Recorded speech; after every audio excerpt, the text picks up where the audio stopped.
Hello guys, I am Muhammad Ali Khan, an English teacher. Today I am teaching दा. दा क्या है? दा के बारे में बताना है. बहुत से लोग समझते हैं कि दा केवल आर्टिकल है. दा केवल आर्टिकल नहीं है, दा और भी कई चीज़ें हैं जो आज हम इस पहलुओं पर आपके सामने चर्चा करेंगे. और अगर हमारी वीडियो आपको अच्छी लगती है तो उसको आप लाइक करें, शेयर करें, सब्सक्राइब करें जरूर. और अगर कहीं कोई आपको लगता है इसमें कमी है तो कमेंट बॉक्स में जाके कमेंट करें, हम उसको इम्प्रूव करेंगे, सुधार करेंगे. Thank you. दा, सबसे पहले ये जो दा है लोग आर्टिकल के रूप में पढ़ते हैं, और कोई इसको दा पढ़ता है, कोई इसको दी पढ़ता है, और कोई इसको दी पढ़ता है. तो ये तीनों जो है इसके प्रोनाउंसिएशन है, तीनों उच्चारण हैं और तीनों की एक कंडीशन है. जब दा वाविल के पहले आता है, वाविल के पहले, तो इसको दी पढ़ा जाता है, दी पढ़ते हैं. और जब ये दा कॉन्जुगेंट के पहले आता है,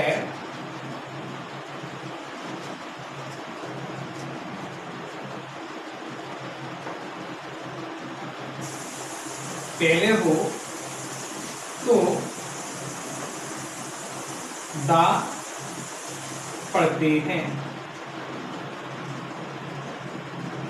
अब जब वर्ड पर जोर डालना है,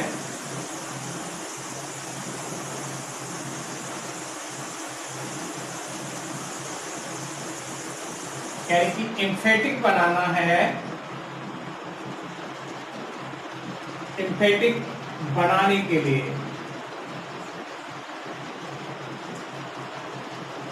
दी पढ़ते हैं.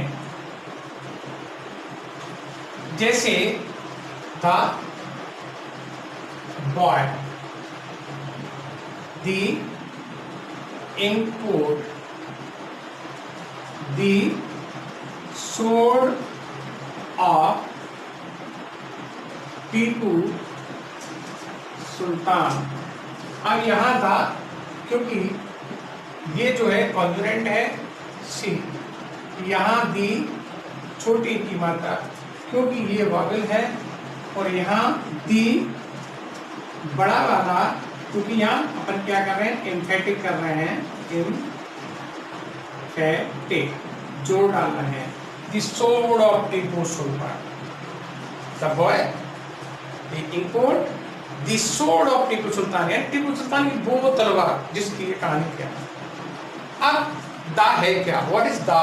दा क्या है? What is the?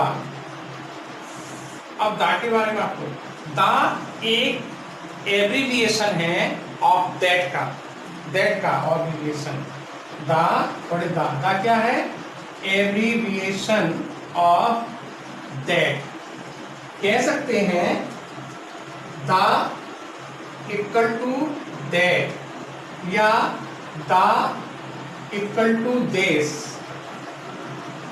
तो दा जो है दैट का एब्रीविएशन, दैट से आया है, दैट का एब्रीविएशन दैट दा है, और दिस का भी एब्रीविएशन. जब दिस का है तो दैट का अपने आप ही होगा, ऑटोमेटिक होगा. तो ये वहां का है. अब जैसे अपन लिखते हैं यहां दैट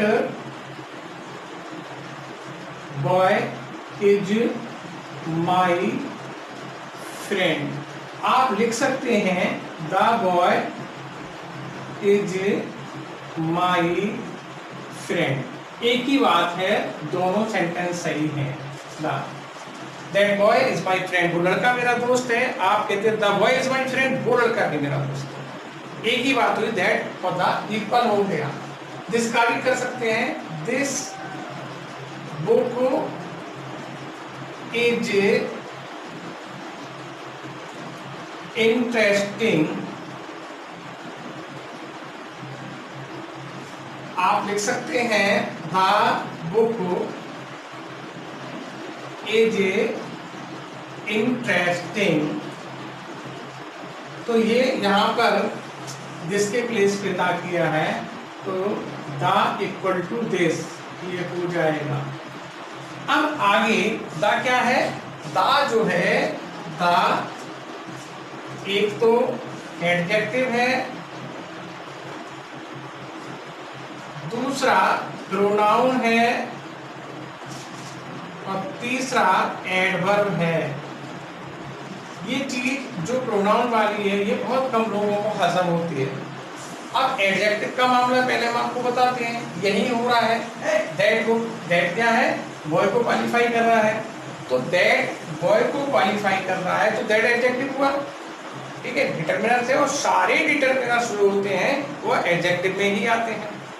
अब अपन ने दैट की जगह दा लगा दिया तो जी बॉय और जो दा ये फ्रेज बन गया। तो अगर दा है तो दा इसको क्या, दा किसको क्वालिफाई कर रहे हैं, बॉय को। तो जो चीज नाउन या प्रोनाउन को क्वालिफाई करेगी वो एडजेक्टिव हो जाती है, दा एडजेक्टिव हो गया यहाँ, अगर आप तरीके से देखें तो, चाहे जैसे, ठीक है। इसीलिए इसका एडजेक्टिव क्लॉज में अपन जो कंजक्शन आता है उसके पहले यूज करते हैं, कंजक्शन के पहले जो वर्ड नाउन होता है उसके पहले यूज करते हैं। अब प्रोनाउन, तो दा का मतलब प्रोनाउन, दा क्या है, the equal to my, our, your, is, her, their, etcetera. अब ये सब क्या है, ये सब प्रोनाउन है, पॉजिटिव केस है पीसी, लेकिन है तो प्रोनाउन। तो ये दा के यूकल हैं, कभी कभी क्या है, दा इनके प्लेस पे आके इन्हीं का फंक्शन करता है। हम एग्जाम्पल देके आपको बताते हैं, देखिए, when I came out, a stone struck my head। तो जब मैं बाहर आया, तो मैं आई केम आउट, बाहर आया, एक स्टोन स्ट्रक माई हेड, तो एक स्टोन कहाँ लगी, मेरे सर पे। तो हम इस सेंटेंस को इस प्रकार से भी लिखते हैं, when I came out, a stone struck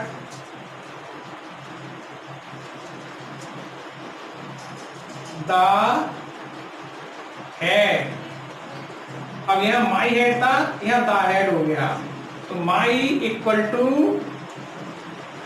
the, यानी कि माई प्रोनाउन है तो द भी प्रोनाउन हो गया। इसका अर्थ निकालो, जब मैं बाहर आया एक पत्थर सर पे लगा, किसके सर पे लगा, ये था किसके लिए, सर किसका है, मेरा। ये देखिए सर किसका है, मेरा, तो सर पे लगा, किसके सर पे, मेरे सर पे। तो माई के प्लेस पर दा यूज हो रहा है, इसलिए माई जो है प्रोनाउन है तो दा भी उसके हिसाब से प्रोनाउन हो गया। अब एडवर्ब के रूप में देखिए, एडवर्ब के रूप में the wiser he is the better, the wiser is the better. तो ये द बेटर, ये किसका फंक्शन कर रहा है, जो बुद्धिमान है वह क्या है, वेटर है, अच्छा है, यानी कि एडवर्ब को क्वालिफाई कर रहा है। तो दा यहाँ एडवर्ब का भी काम कर रहा है, एडवर्ब का भी फंक्शन कर रहा है। तो दा का जो फंक्शन होता है वो एडजेक्टिव का भी होता है, एडवर्ब का भी होता है, और दा एक प्रोनाउन भी है। ये जो है प्रोनाउन है, ये हमने आपको बताया है। और अगर आपको कोई दिक्कत है तो इसका हम एविडेंस भी आपको भेज सकते हैं कॉपी करके। जो है दा, अब अपन पढ़ते हैं आर्टिकल में। तो आर्टिकल ए है तो हमने पढ़ा दिया, दा पढ़ने को लेकर था।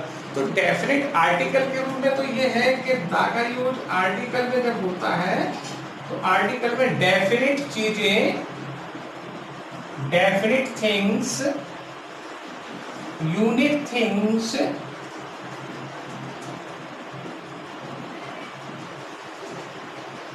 repeating word,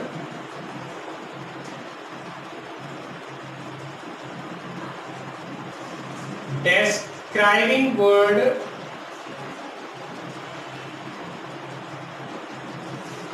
in relative clause,